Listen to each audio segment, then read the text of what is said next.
Leon MELLUL has been a Raelian for the last 40 years with responsibilities covering the Middle East. The Raelian movement was founded by Rael following his encounter in 1973 with a representative of an extraterrestrial civilization known as the ELOHIM, who are at the origin of all life on Earth. These extraterrestrials, whom humanity mistook for gods, would like to officially return back to Earth in an embassy, preferably in Israel. Moroccan Jewish by birth, Leon MELLUL decided at a young age to help Rael in his mission to disseminate this information to as many people as possible, particularly in the Middle East. He also established the Raelian movement in Israel, the cradle of the great religions of the past, and a region where the Elohim would like to see their embassy built for their official return to Earth. This embassy is also known by the Jewish people as the long-awaited Third Temple. Leon MELLUL has thus devoted his life working with the Arab and Jewish communities throughout the world. In Israel, where he lived for over 18 years with his partner Joss, he is the one who announced the return of the long-awaited Messiah by sounding the shofar near the Wailing Wall, thus fulfilling the prophecy mentioned in the Hebrew texts, which stipulate the time will have come when the ram's horn sounds again near the walls of Jerusalem. Shalom, my name is Leon MELLUL. I am a Sephardic Jew born in Morocco. And since I was a child, I was always curious to know a little bit more about our texts, our origins, where we're coming from, where we're going, what is this text about Elohim, Yahweh, Adonai, and all that, which was a little bit confusing. I was asking questions to my father, my grandfather, even people in the synagogue, and even rabbis, and I never got the right question. They were always telling me, oh, this is the way it is, and that's the way we have been taught, and that's the way we're teaching you, and that's the way it is, that's all. We don't have answers. Don't have answers, but it always was in my mind. And one day, I come across to a book that changed my life. This book, it was called, in English, The Truth About the Elohim, and in Hebrew is Haemet al Elohim. And this book changed my life. It enlightened my life and the life of thousands of people around the planet. In this book, it was a message coming from the stars, and when I read it, it answered all my questions at once. I was a Jew because I was born Jew, but never felt as Jew as I feel now since the last 35 years that I am a Raelian, knowing that the Elohim, our creators, are an extraterrestrial civilization, and we Jewish people are the offspring of the Elohim, direct offspring, who have been children. We are the children of the sons of Elohim and women of the earth, as is described in the Tanakh. I can't tell you the joy, the feeling, and the attitude after reading this book, because it fulfilled and enlightened my life. And I will never stop saying it, because to know these people from outer space are the ones that have led the Jewish people for centuries. It's magnificent. So I will start. I am here today to bring some citations from the Tanakh and other Hebrew scripts which confirm the Elohim are an extraterrestrial civilization, and it's not a single God like we have been taught, but people from outer space. and there are many, not just one. Yahweh is the most important of all the Elohim, and this is why we say Shema Israel, Yahweh Eloheinu Yahweh Echad, because he is one. But many people, they say Adonai, which is a plural by itself, instead of saying Yod He Vav He, which is Yahweh, or Yehovah, or whatever. It doesn't matter. His name means Yihye Hoveh Vehaya. He was, he is, and he will be, because he's eternal. How these people are eternals? Because they have reached technology. They are 25,000 ahead of us, and they have a technology to clone themselves when their body gets too old. They live in a new body, like we can today download from our old computer to a new computer. They are able, with their technology, to download themselves, their memory, their thoughts, everything they had in a past life. They put it in a new body that will live between 700 to 1,000 years. And by transferring it to a new body, they can live without any disease or any getting old. So that's the technology they have reached, and slowly we're getting there. Today, without waiting any longer, I'm pleased to bring to you citations from the Tanakh, confirming the message the Elohim have given to Rael, the last messenger, on December 13, 1973. So I will start with these citations right now. In Bereshit 1:26, it's mentioned, Vayomer Elohim naaseh adam betzalmenu kidmutenu.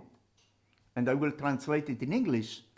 Elohim said, let us make man to our image, after our likeness. They're talking plural here. Now, if Elohim was a single God and he was alone, he would have said, I will make man to my image, after my likeness. In Hebrew, naaseh adam betzalmi kidmuti, and not naaseh adam betzalmenu kidmutenu.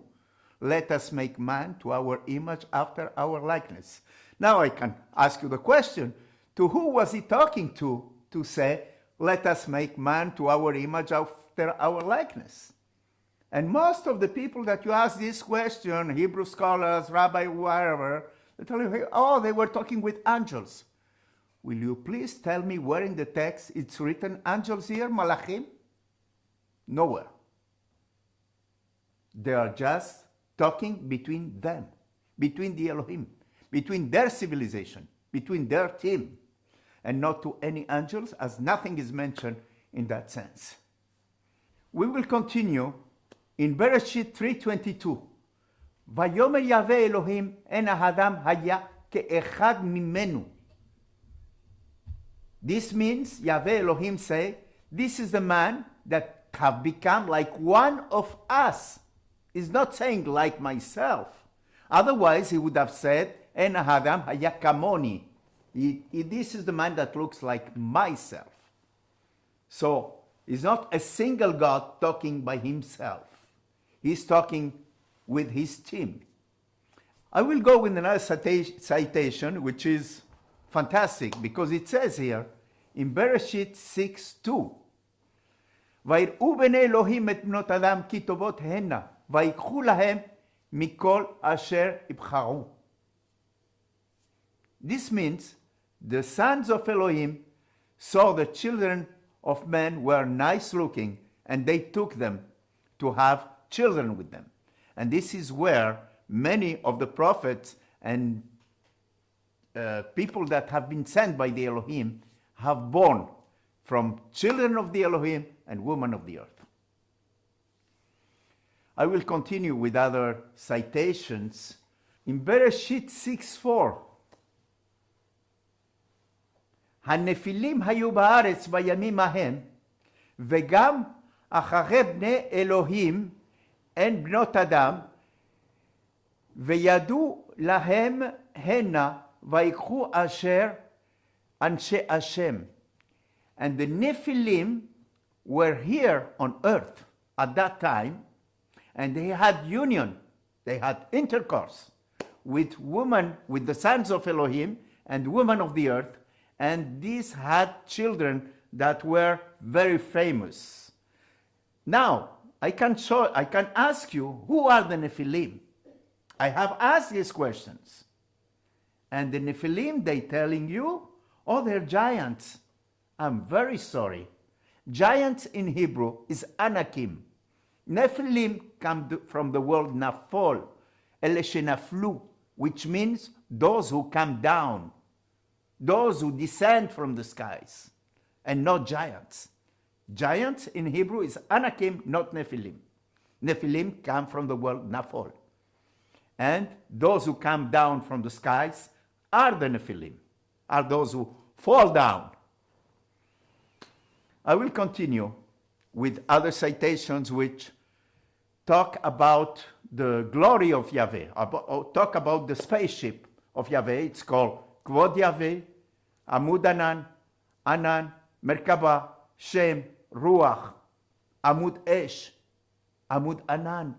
All these names are giving to the glory of Yahweh, which is the spaceship they were traveling with. We are going to continue with how our people, the Jewish people, went out of Egypt on Shemot 13:21. It says here, Yahweh Elohim, הולך לפניהם יומם בעמוד ענן, לנוח בעמוד אש. And Yahweh Elohim was walking in front of them during the daytime in the cloud to protect them from the sun. And at nighttime, he was with them to guide their way, because they were walking day and night. This means they had beams in their spaceship to guide the Jewish people out of Egypt. In Shemot 19:9, ויאמר יהוה אל משה, הנה אנוכי בא אליך בתוך ענן. Yahweh is talking to Moshe Rabbeinu, and he's telling him, I will come to you on a cloud. What that means on a cloud? He was not inside the cloud. It means he was on a spaceship, and the cloud was exactly what we can see today when the NASA launched their spaceship to the skies, and they have this big fume coming from the exhaust. And this is why, to a primitive person, he was explaining him, I will come to you on a cloud, because the exhaust, the fume, all the gas that was there, it was like a cloud. We're going to continue with that. In Shemot 24, 16, 17, and 18. This was when the Jewish people went out of Egypt with Moshe Rabbeinu. And it says here, the glory of Yahweh landed on the Mount Sinai, and the cloud was covering during 6 days. Moshe entered the middle of the cloud in the glory of Yahweh, and it was like a fire, and he entered inside the cloud, and he lifted to the mountain. Is it possible today we understand that Moshe was not inside the cloud and was not inside the fire? It was inside a spaceship that was covered with the cloud during 6 days, and then Moshe entered, and the engine, the spaceship, lifted from the place where it was in Mount Sinai, and he went to another mountain. This is what is written in Shemot 24, 16, 17, and 18. And I suggest you look by yourself And today we have the technology to understand what was written and not mention like this. Unfortunately, our ancestors were primitive. I had no technology. I had no way to know what was the difference between a cloud, spaceship, because they had no idea about even a bicycle.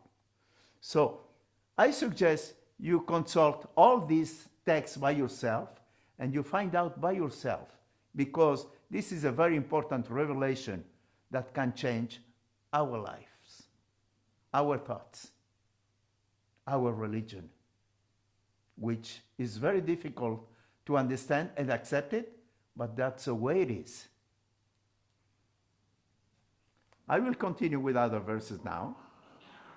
In Yechezkel 1:26, you have the description of a landing of a spaceship. And this text is also the haftarah of the second day of Shavuot. So I suggest you read it, Yechezkel 1:26.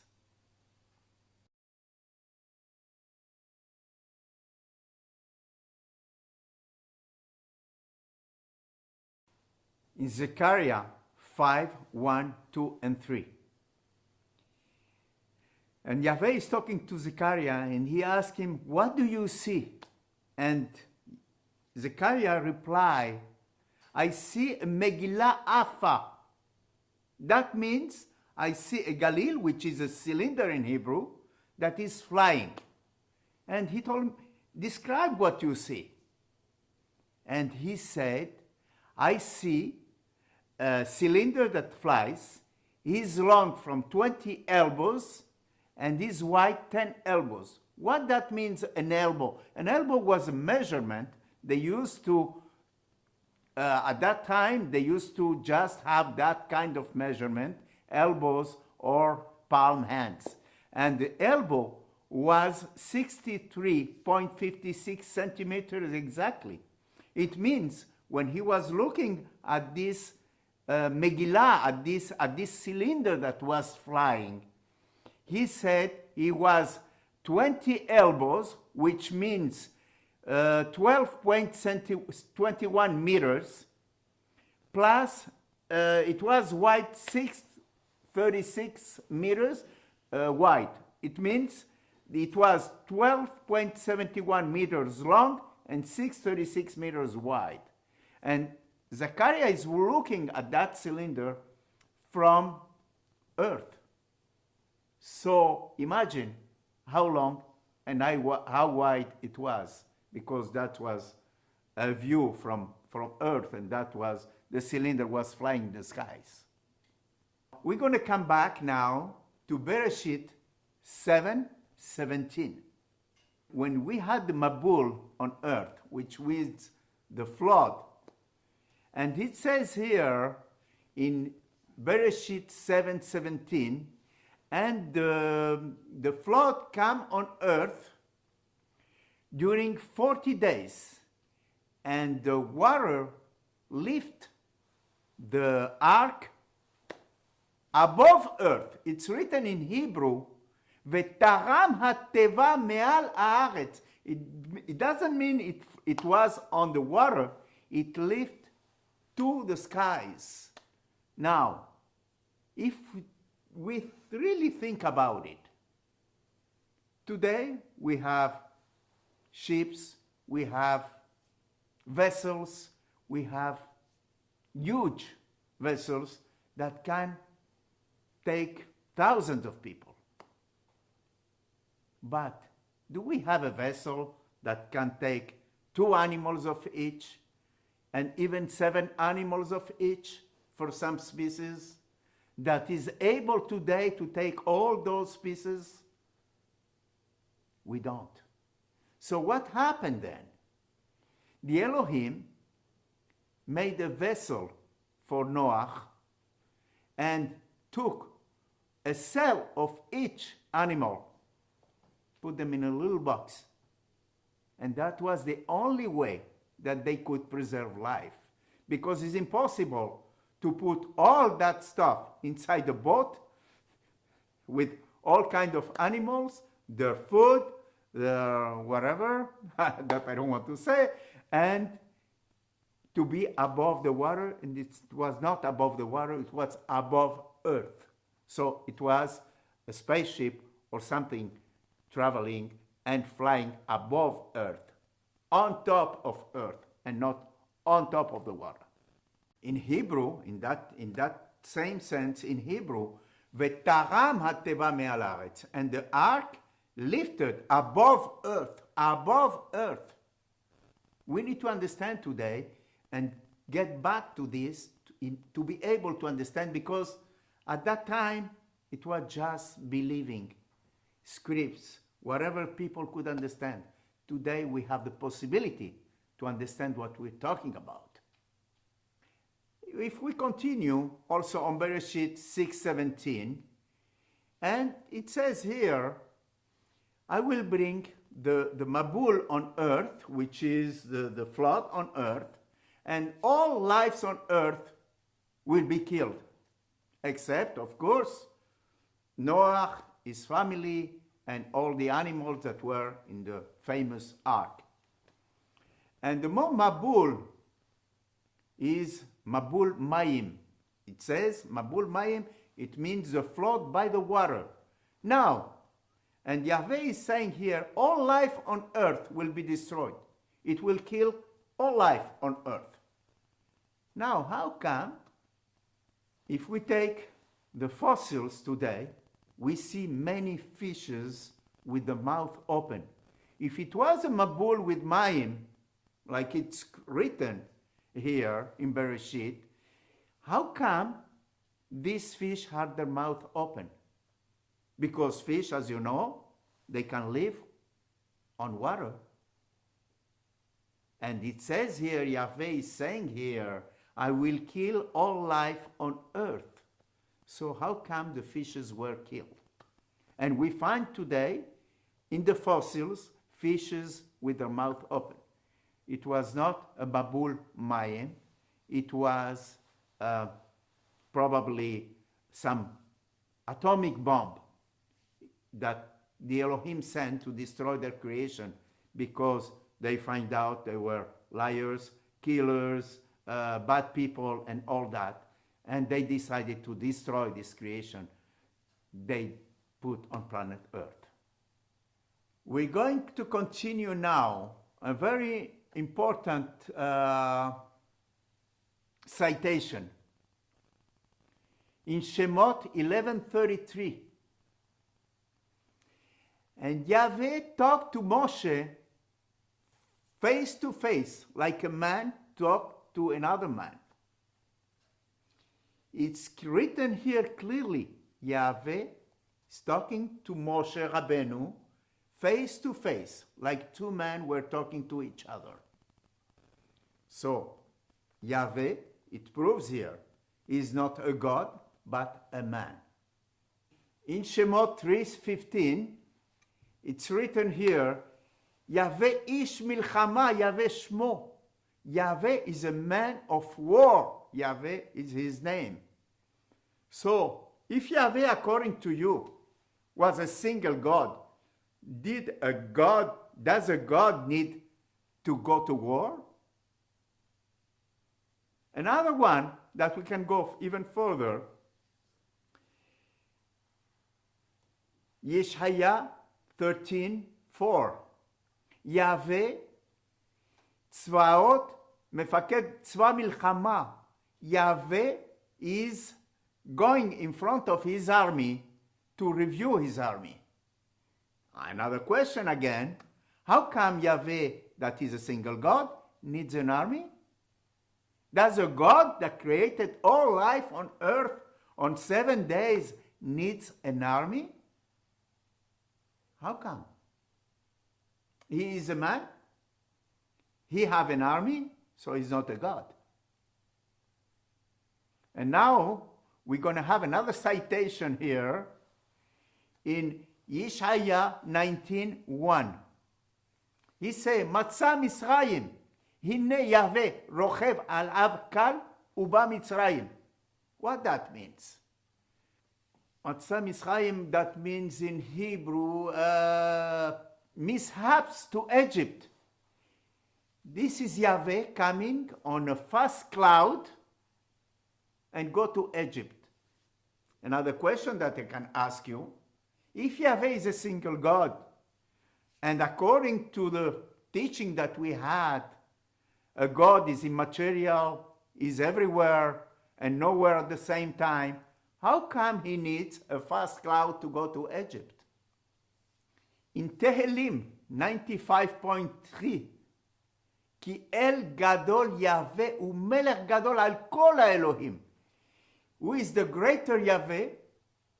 The great king of all the Elohim. How many Elohim are they? We're not talking about Elim, who are idols. We're talking about Elohim. Yahweh, is the greater of all the Elohim.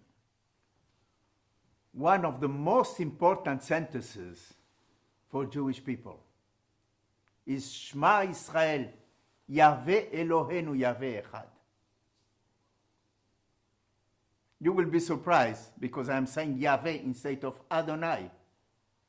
Yahweh Hu Echad. Yahweh is one, but the Elohim are many. And even if you know Hebrew grammatical, and for Israeli people is wonderful because they know what they're talking about, the word Adonai, when you say Shema Israel Adonai, Adonai is already a plural of the word Adoni. So Adonai is not a singular, it's like Elohim, Zerabim.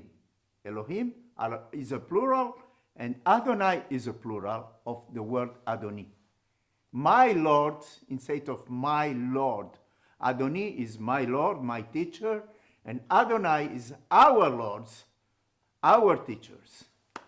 In the Yom Kippur, which is one of the most important days for Judaism, we pray and saying, Kotbenu besefer hayim lemala, Elohim hayim. If we think about it, the translations mean, please write us on the book of life, the Elohim Chayim. Kotbenu besefer Chayim lemala, it means write us on the book of life above. Elohim Chayim is not talking about Eloha Chai. Elohim Chayim, which means two plural that follow one after the other. The Elohim and Chayim, which is the Elohim that are alive. This is a pure translation. Let's continue with that. We have another important text here, which is Shemuel 4:8. Oy lanu, mi yetzilenu miyad ha'elohim hadirim, ha'ele elahem, ha'elohim hamakim et Mitzrayim bekol makah b'midbar. What that means? They're saying here, the Philistine are saying, mishap, oy lanu. Who are these Elohim, strong Elohim, that are the same ones that hurt the Egyptians with all the makot in the desert? Now you can find out that Elohim is followed by Adirim, two plurals. Elohim is a plural, Adirim is a plural, which is, if we want the singular, is Elohim, Eloha, Adir. Elohim, Adirim is something else. Aelu Elahem, here they are, it's them. They're not talking about one Eloha, they're talking about Elohim, like them, plural again. Elohim Hamakim, the Elohim that hurt, plural again, two plurals. If you have the text in Hebrew, please read them and try to understand. It's a fantastic revelation that we have here in front of our eyes, that is written in the Tanakh and many other of our scripts. And this is the best one of all the citations that we have here. This one, if you're not able to understand it, I mean, try to find out what that means. In Isaiah 13:5, it's written, Ba'im me'eretz merchak mikse hashamayim, Yahweh ulkle zamo. What that means? Ba'im is a plural of the word ba. Me'eretz merchak, from another earth very far, in the skies. Now, if I ask you now, Ba'im me'eretz merchak mikse hashamayim, those who come from far away in the sky, very far away. How do we call nowadays? Those who come from very far in the skies, very, very far, from another earth, far in the skies. How do we call these people now? Nowadays, don't we call them extraterrestrials? This means our Creators the ELOHIM, that have been thought as gods, as one God, are an extraterrestrial civilization who created us to their image and their likeness. And in 1973, December 13, they met with a man telepathically. They conduct him to a certain place where they give him a message to the entire humanity. They ask him to spread their message worldwide and to build them the third temple, Beit HaShlishi, which is what we call the embassy of the Elohim, which is a third temple close to Jerusalem to welcome the Elohim. Rael is the last messenger. He is the Mashiach. Here he is. He's alive among us. And the goal and the reason that Israel have survived all these problems that we had in life, all these persecutions, the Shoah, the deportations, all of that, we have survived. We have survived for what?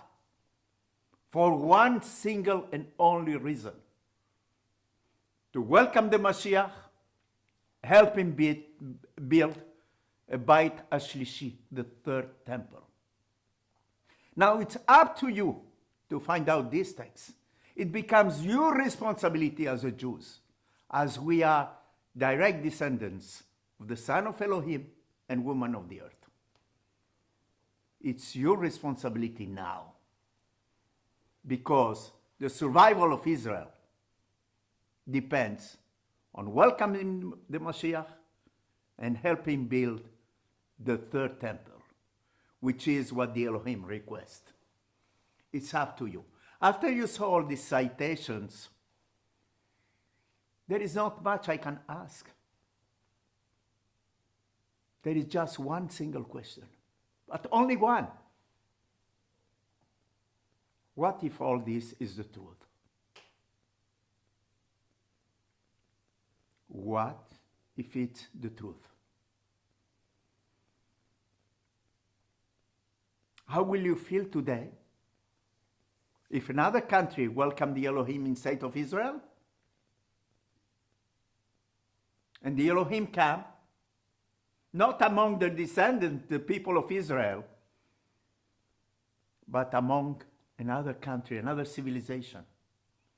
How do you feel as a Jew that is written in our text and you didn't care about it? Find out by yourselves. Because the survival of Israel depends on that. If not, Israel have no reason to exist. And I am telling you once again, if Israel doesn't welcome Rael, which is the Mashiach sent by the Elohim and the last messenger, and help him build the third temple, Israel have no reason to exist. So once again, it becomes your own responsibility to each and every one of you as a Jew. To each and every one of us as a Jew. And please take this in mind, because it's up to you now to check, to find out in our text, in our Bible, in the Tanakh, in the Tehillim, in the Zohar, in citations from the Yom Kippur. It's all written there. And once again, I wish you open your eyes and you will see the light of the Elohim.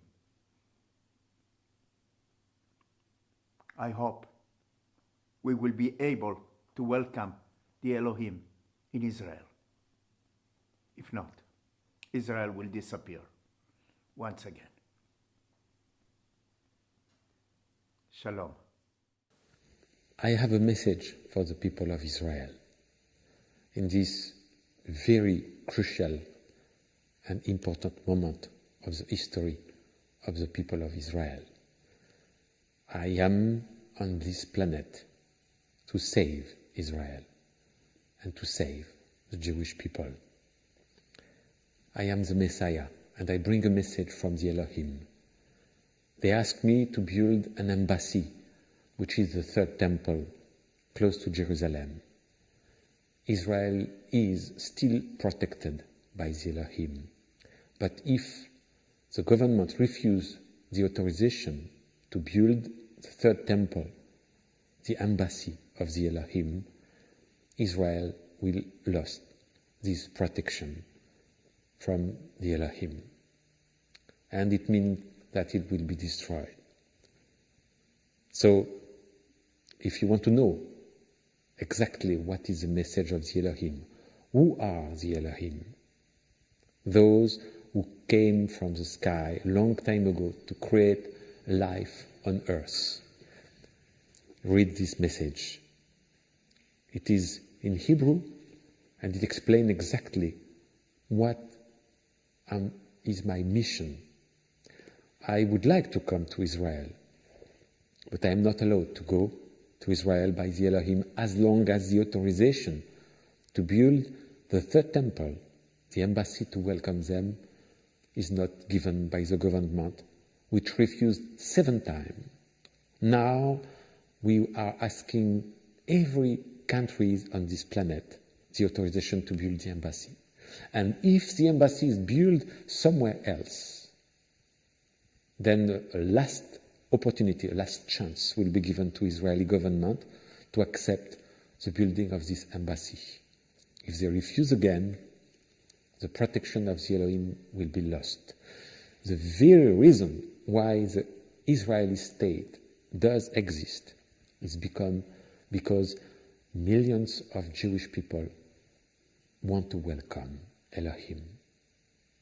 That's the goal, the reason of existence of Israel. And they want to come back now. If you refuse it, Israel has no reason to exist. The Messiah, long awaited, is here. It's me. And it's me who will build this embassy and to give the joy to millions of Jews in the world to welcome our creators from space, the Elohim. It's your choice to accept it, to refuse it. This was really magnificent. Okay, hello everyone and welcome among us to this second live video conference organized by Leon MELLUL, which I have the privilege of welcoming among us. Hello, Leon. Shalom, Daddy. Hello, everyone.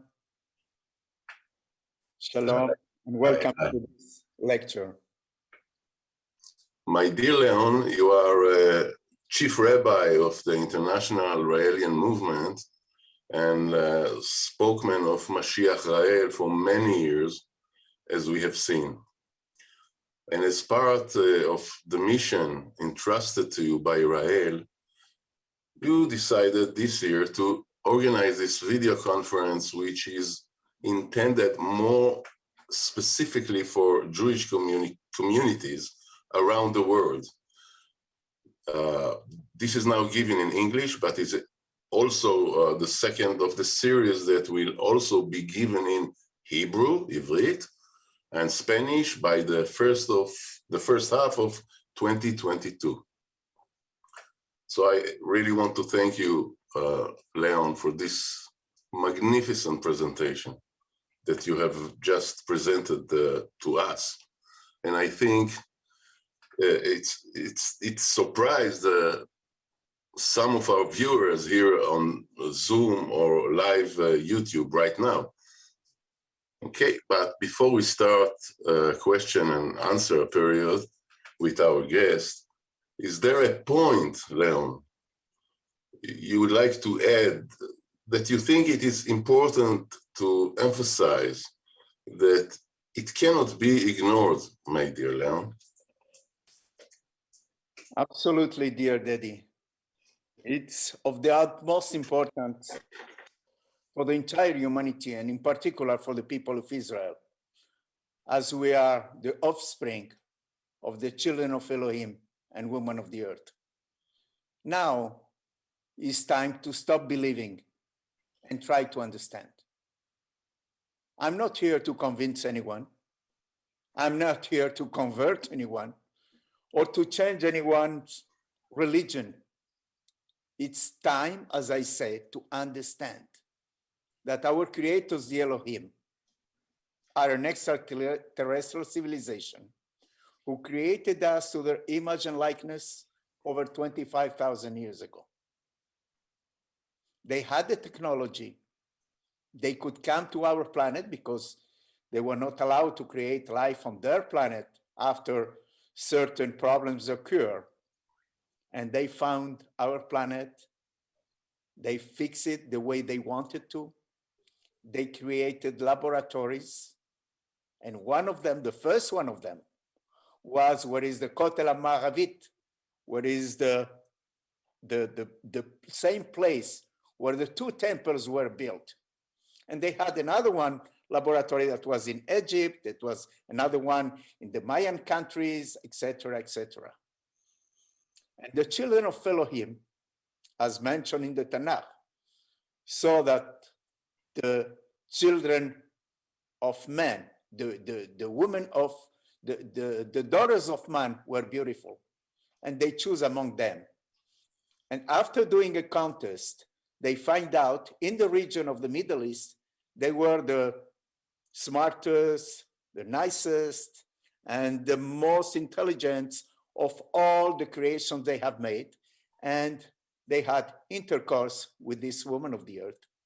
And this is where we're coming from. It's very easy for people that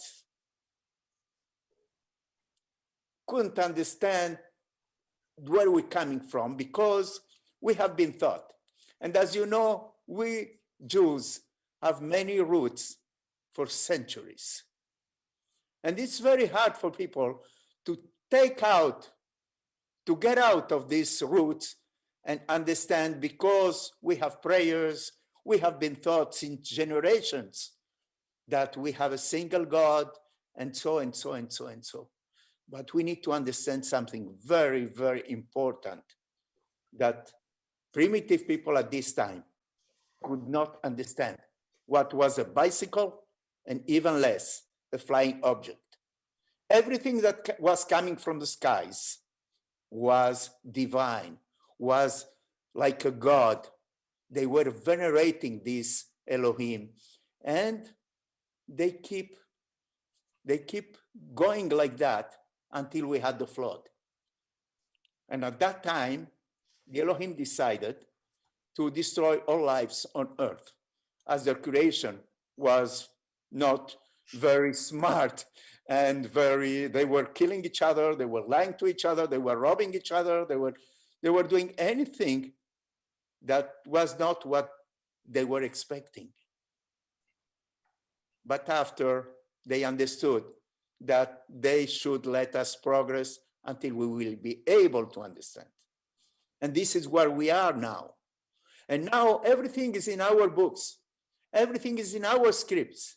It's up to you to go and get them and contact with us. And please, if you have any questions, you can write me anytime. You can write to jews@rael.org, and I will be more than glad to communicate with you, to welcome you, and to talk to you, even by phone or by another lectures, or by another, if you have any questions, I'm here for that. So please, if you have questions, go ahead. Wow. But Leon, everything we have just heard, both in your presentation and now, is surely extremely shocking for some of our guests, and perhaps, in my opinion, considered very revolutionary. Absolutely. That puts, a stop to establishment dogmas and beliefs. And I imagine that our guests are anxious with impatient to ask you many questions, isn't it?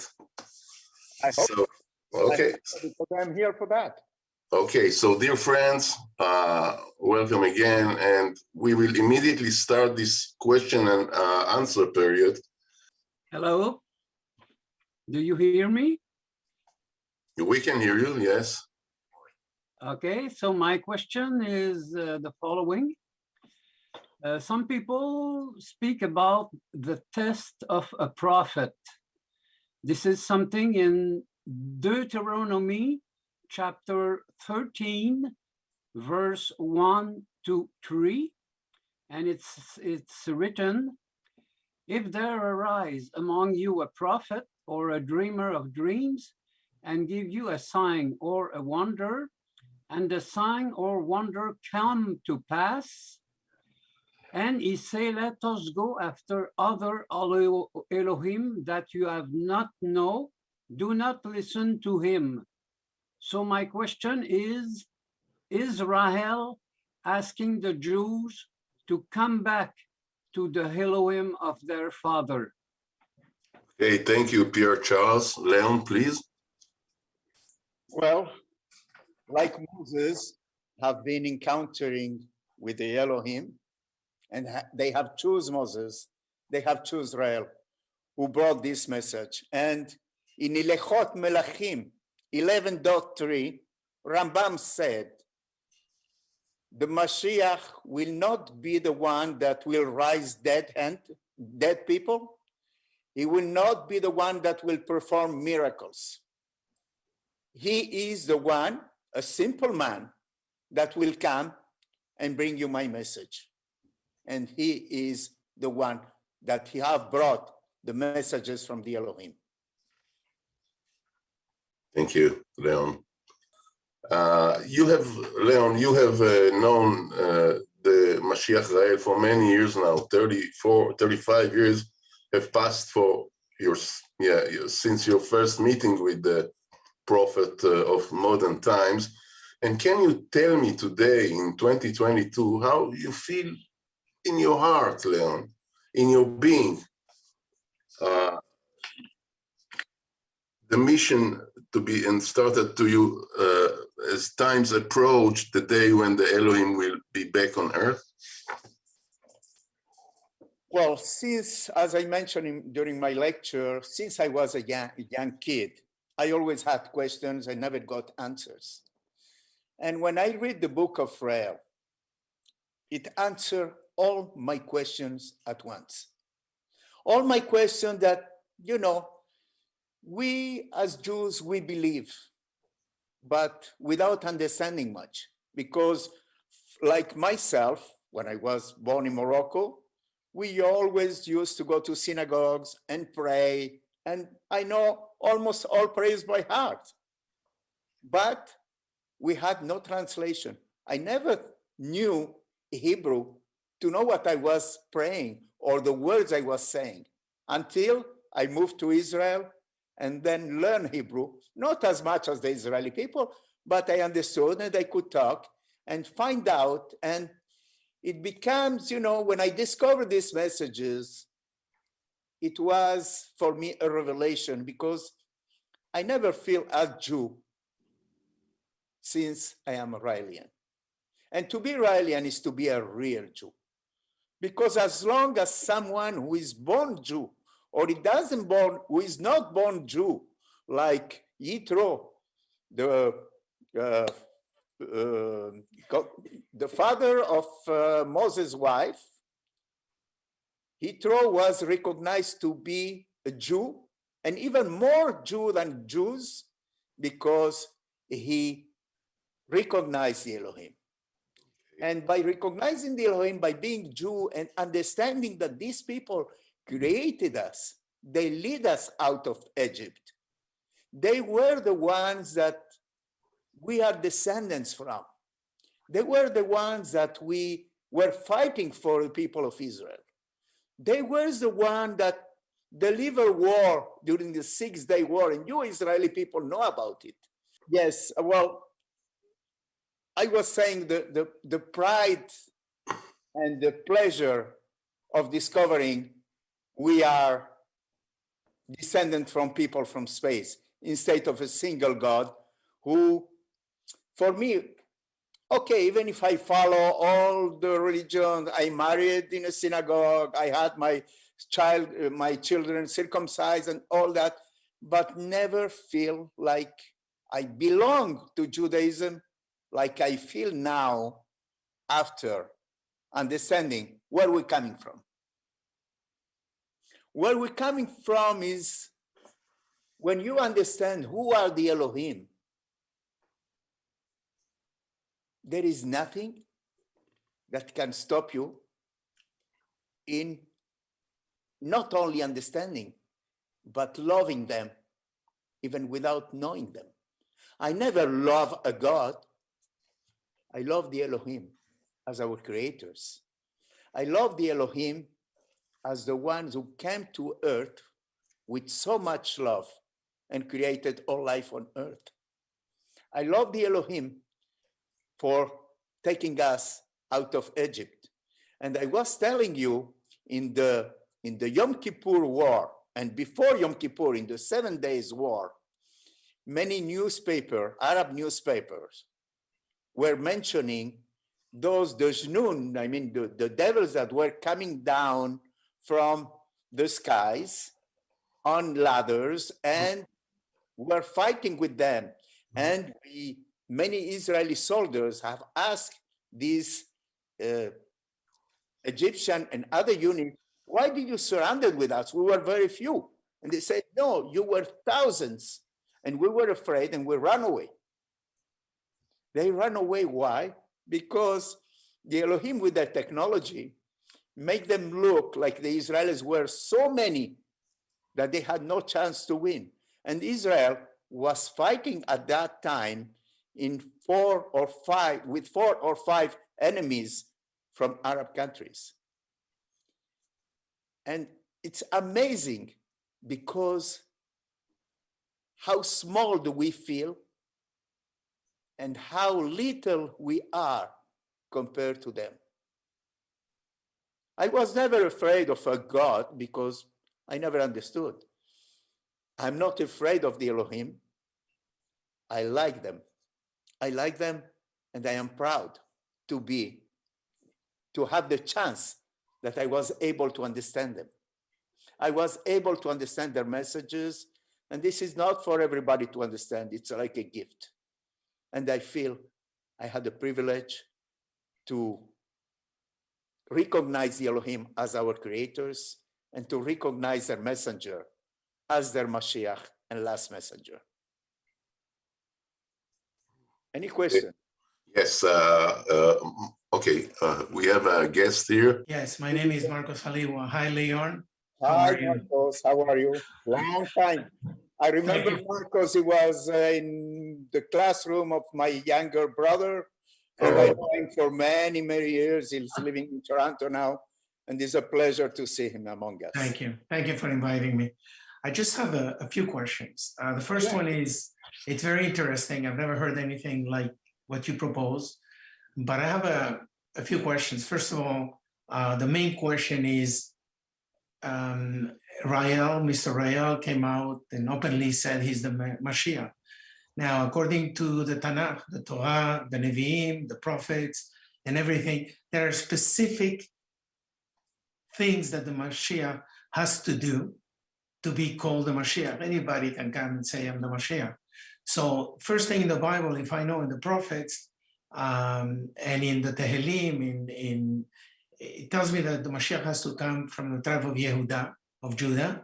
It has to be from Ephrata, all the small ones of all the clans of Israel, from Bethlehem. It has a lot of things that tell us who the Mashiach is, appointed by God. God, and you're right, and it makes sense to me that it may be extraterrestrials and we call them God. That I have no problem with that. But I have a problem when somebody just comes out without any proofs and says, I am the Mashiach, and if Israel doesn't do this, Israel will disappear. I think Israel as itself, if I go by Yechezkel and all the promises of the prophets of Israel, Israel is the fulfillment of all the promises that he was given.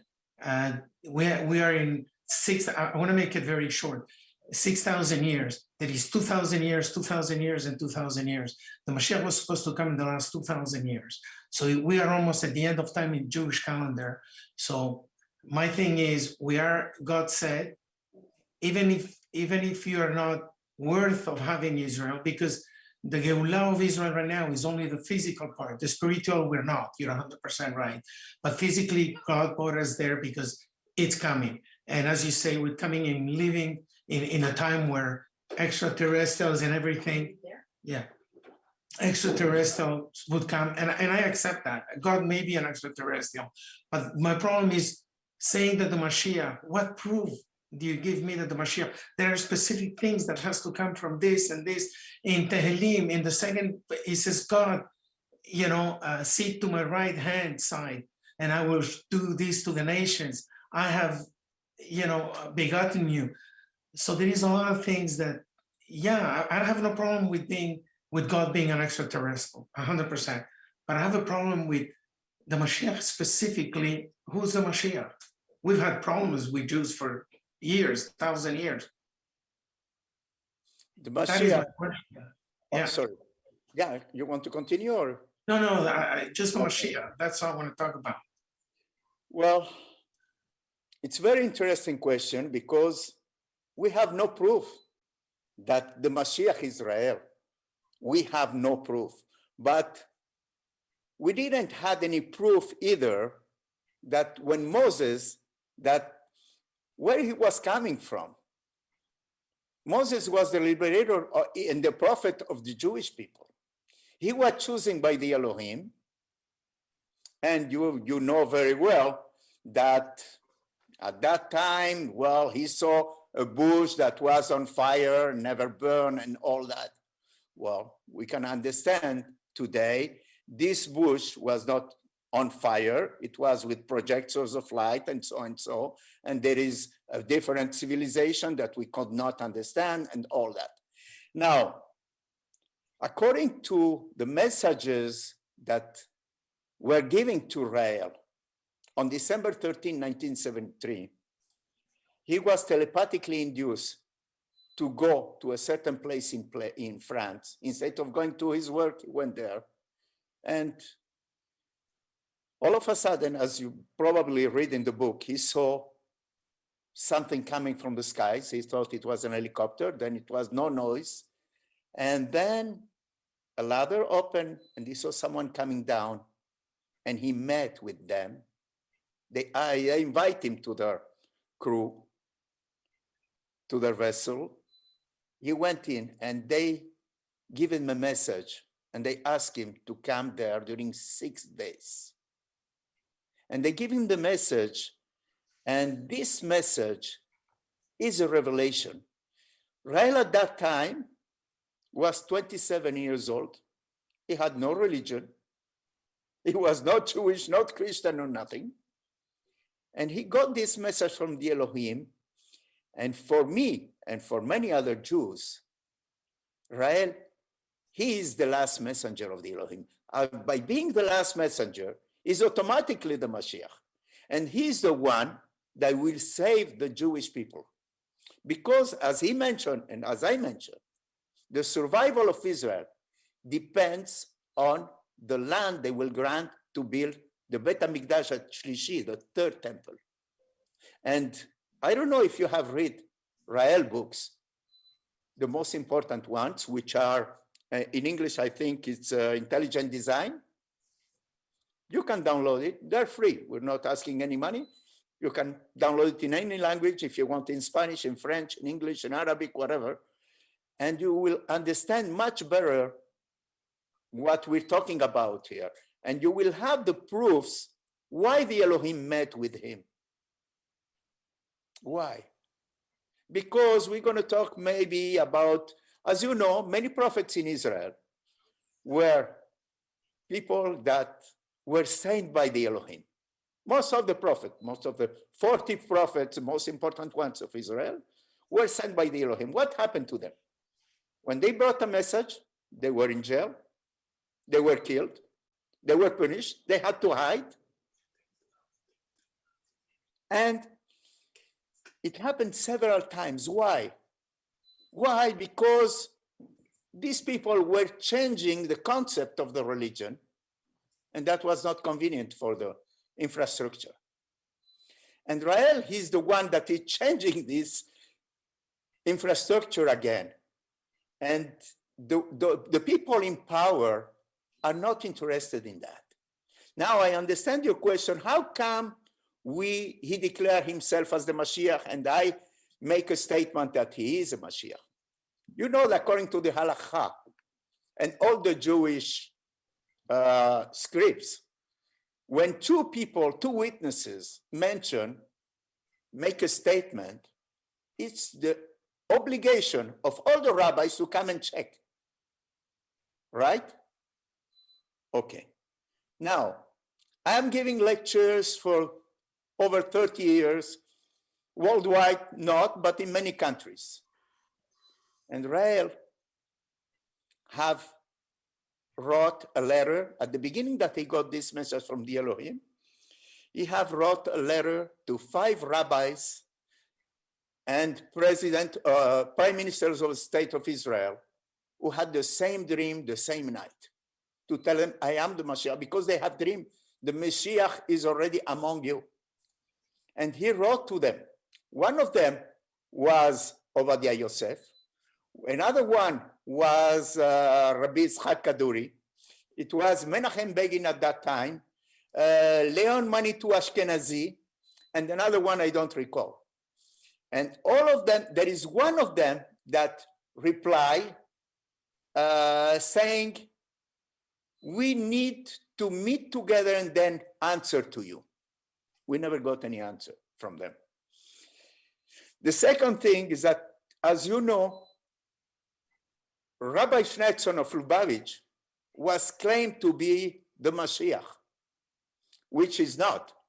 And I remember in 1993, in April 1993, when I blew up the shofar in Jerusalem to announce the Mashiach Rael, the rabbi of Lubavitch, Schnetzon of Lubavitch, and I still have his article, and Kobe, that is my right hand in Israel, have it as well.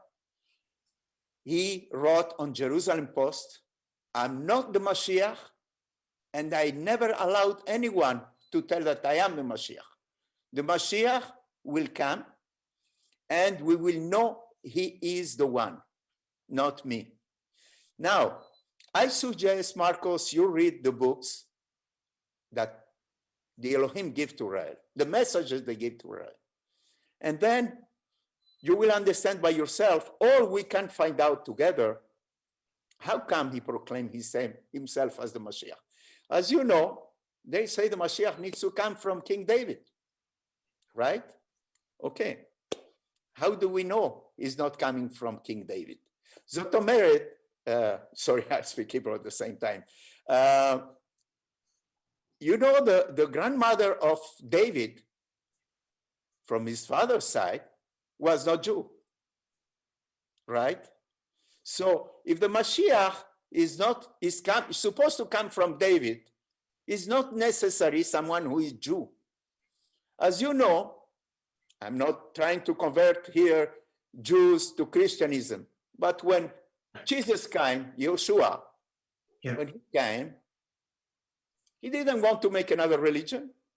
He didn't want to change even a yod, a iota, like he said in the Tanakh. What happened? He brought exactly the same message from Rael because it was one of the Elohim messengers.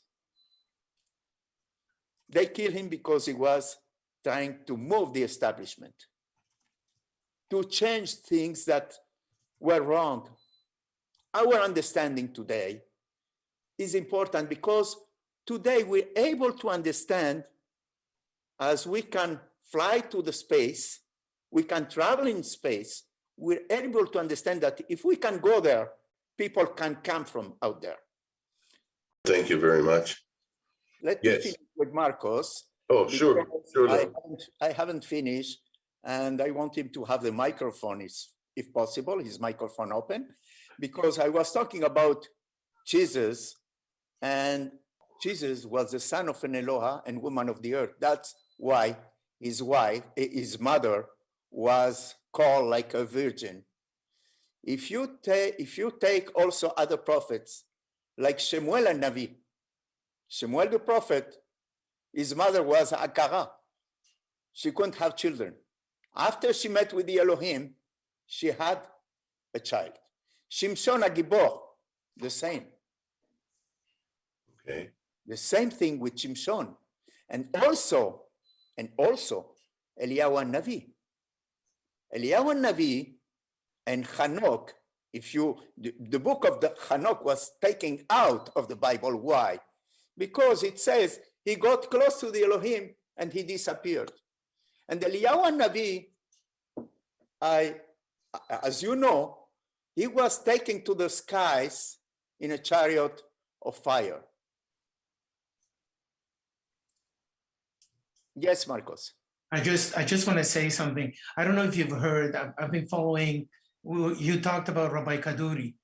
Yes. I've heard about the Pitik of Rabbi Kaduri, before he died, what he left written about who the Mashiach he thought he was. Have you heard that? No. Okay. I have met with Rabbi Kaduri in Jerusalem many years ago. Okay, so my thing is, if you have a moment, whenever, just go and you can ask in Israel. There was a big commotion in Israel, and he says, do not open this letter until after Sharon passes away, died, and 6 years after I died. And after he died, they opened, and it was in the website, and they had to take it off. Because he says, I'm going to leave a petek, a little thing, with the name of the Mashiach, because everybody thought that he would know the Mashiach, and he left the name. And that became a very big thing in the Christian world, because he left the name. If you take the first letter of every word of Yeshua, a Mashiach, he said exactly. And this is coming from Rabbi Kaduri. And as soon as his son knew what was happening, because they were flooded, they took the website out. You can go on YouTube and look at all of this. It's been a big commotion in Israel. I don't know if you know.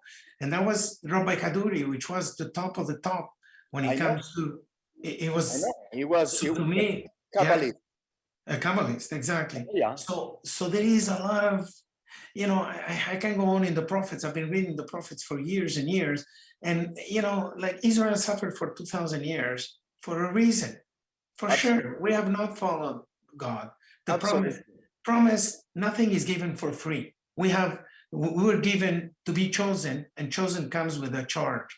And if we don't fulfill that, we will be destroyed. And I agree with everything you say.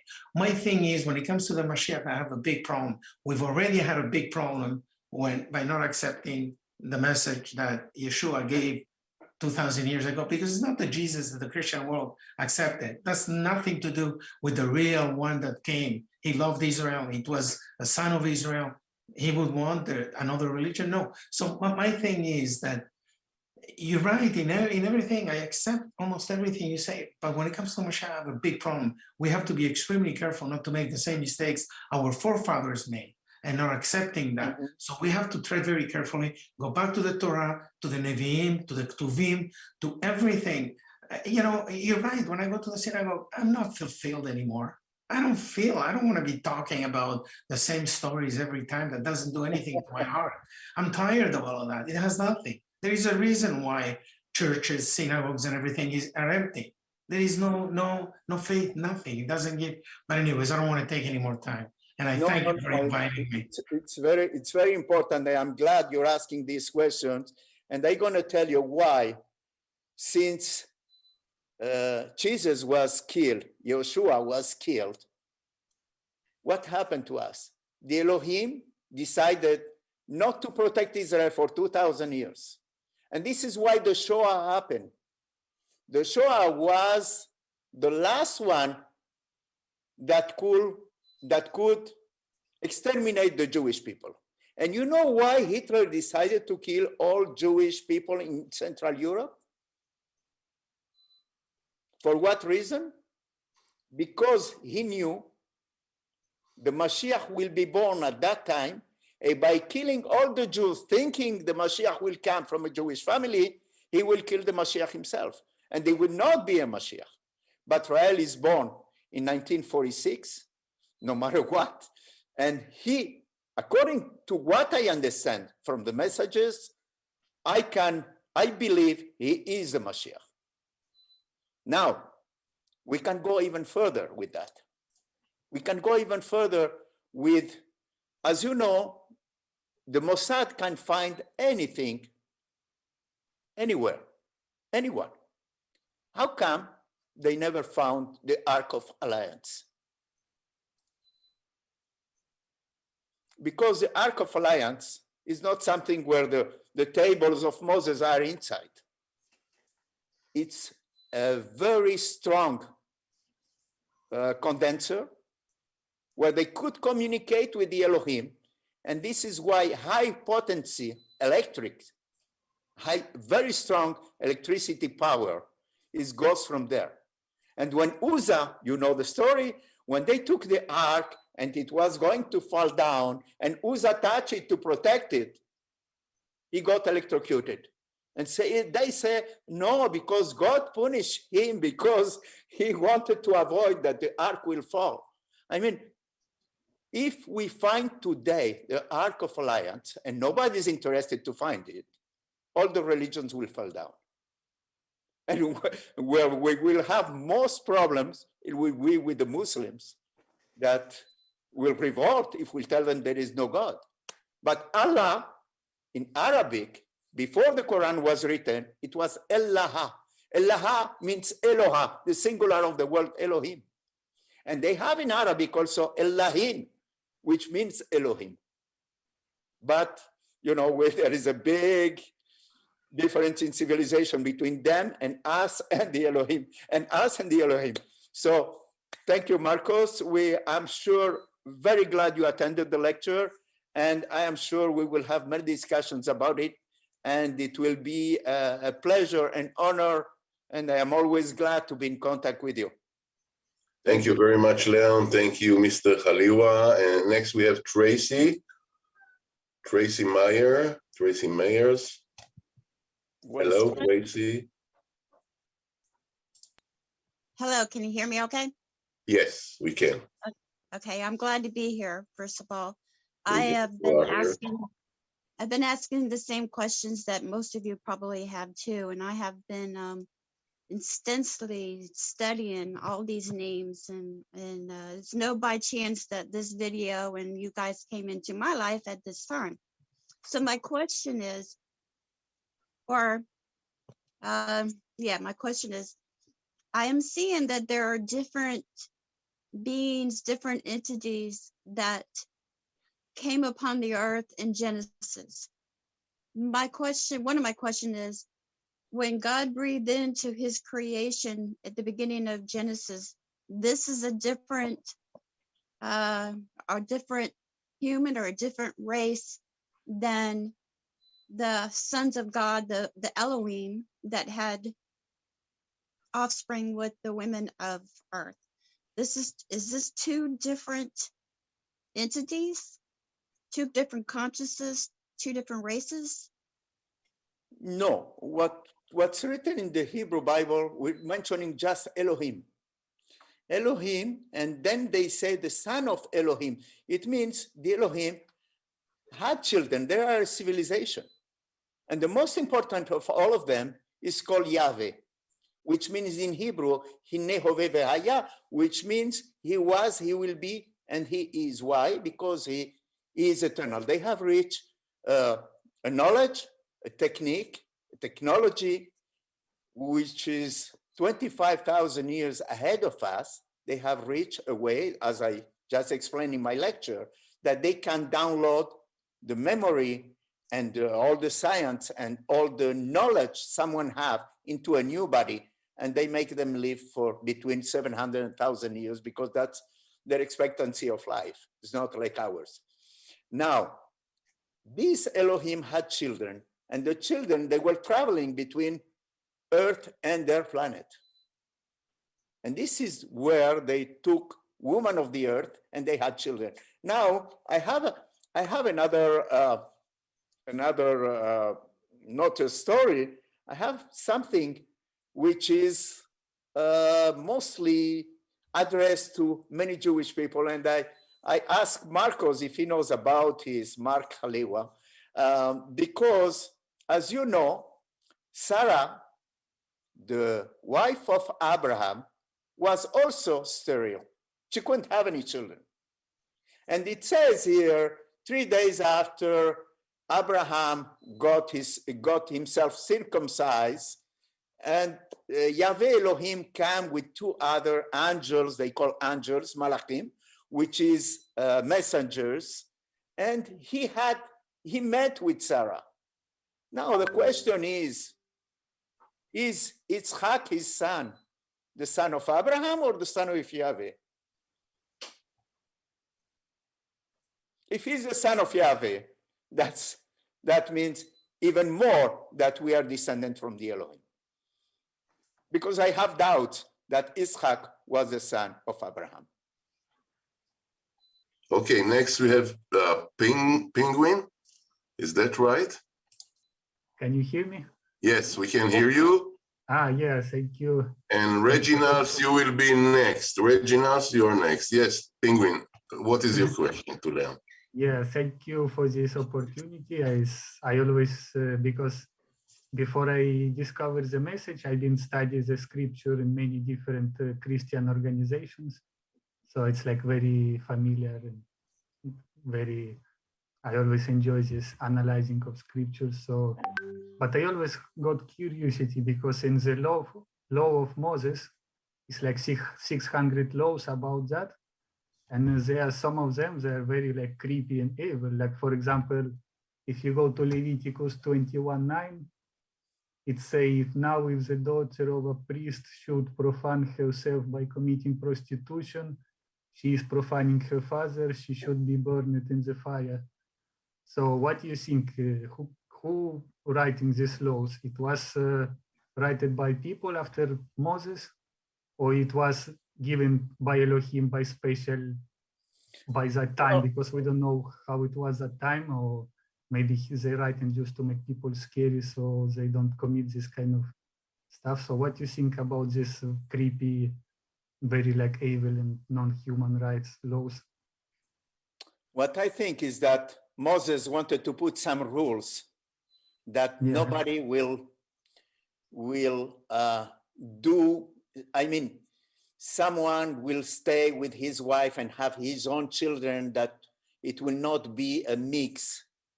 And they had to put some rules at that time because it was very difficult to control the people. It was difficult to control the people, and all the religions become after that.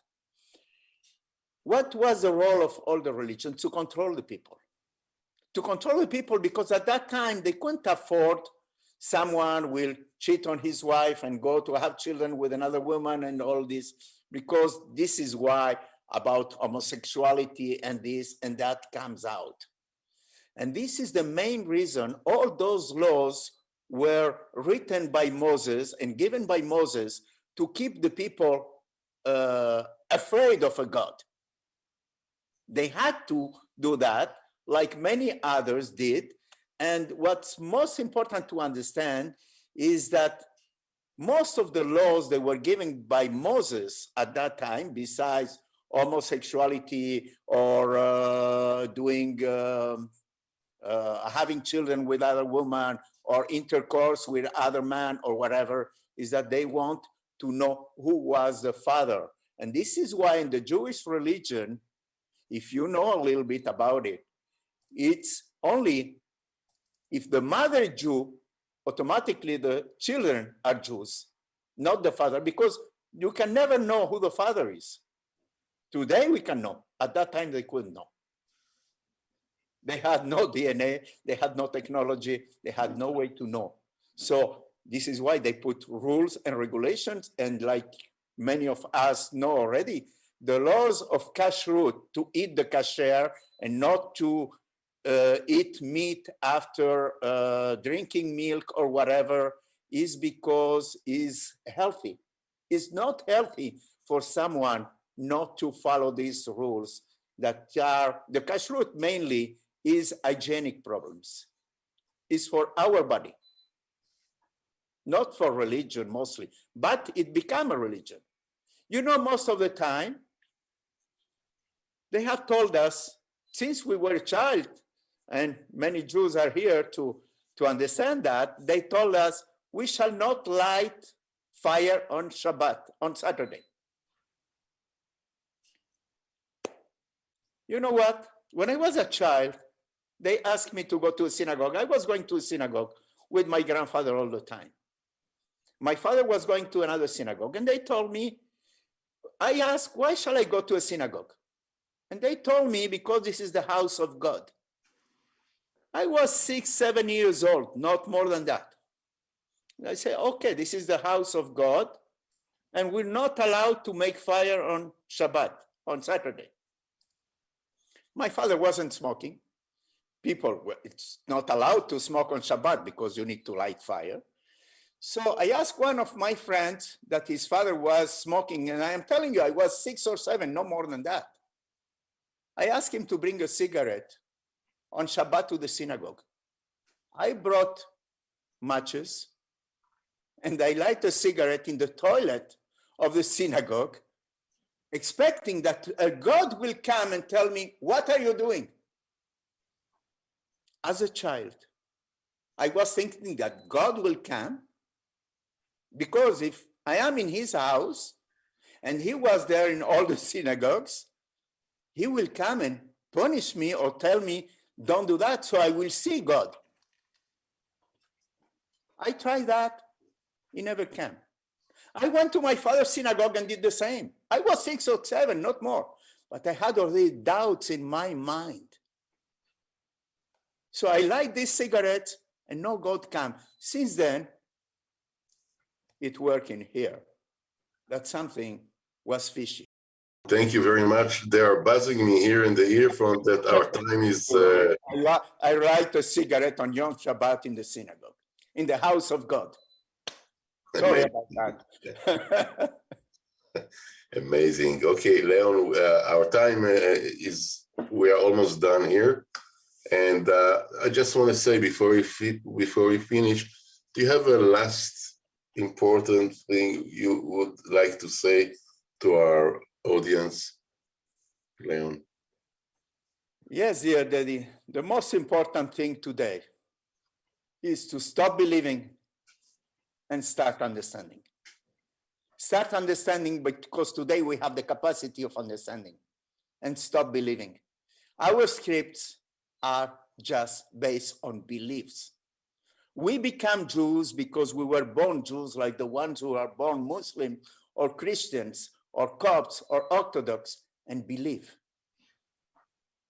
Today, it's about time to realize that we have been created by other people from space. And the time will come that we will create other people also. And this is the chain of creation of life through universe. This is the time to understand. And I am addressing myself to the people of Israel, to the Jewish people, those who are the people of the book, those who are the people from the Tanakh, those who were the people that know what's written here. If they don't recognize the Elohim as our creators, and after all the examples and citations I have given during my lecture, it's all written there. I didn't took them out of my head, and I didn't invent anything. It's all written here. So if you don't recognize the Elohim as many, and that people that come out of space, like it's written in the Tanakh with the citations I have given, you're not a Jew. Because only those who recognize the Elohim as our creators are the real Jews. No matter if you're born from a Jewish mother or a Jewish father or a rabbi or the biggest of the rabbis. Because if the biggest of the rabbis don't recognize the Elohim, they're not Jews. This is my last sentence, and I wish any rabbi will come and confront me. Because if they deny what's written here, they deny the Tanakh, which means they're not Jews. So please, if you're listening to me, any rabbis, come here. I'm waiting for you. Wow, thank you so much, Leon. Let me just say that I personally, I enjoyed so much your lecture and your interesting things and the message you gave us today. And before we conclude this transmission, let me remind you that you can drop us a line, you can write to us at jews@rael.org. You can see the email address at the bottom of my picture, jews@rael.org. And I would like to thank all the viewers that joined us today. It was great to see you. We hope to see you in our next transmissions. And I would like to thank every one of you. Thank you so much, and good night. Thank you, Daddy. Thank you to each and every one of you that attended this lecture. And I wish you all love and happiness. And may the Elohim enlighten your life every day. Thank Shalom. you so much.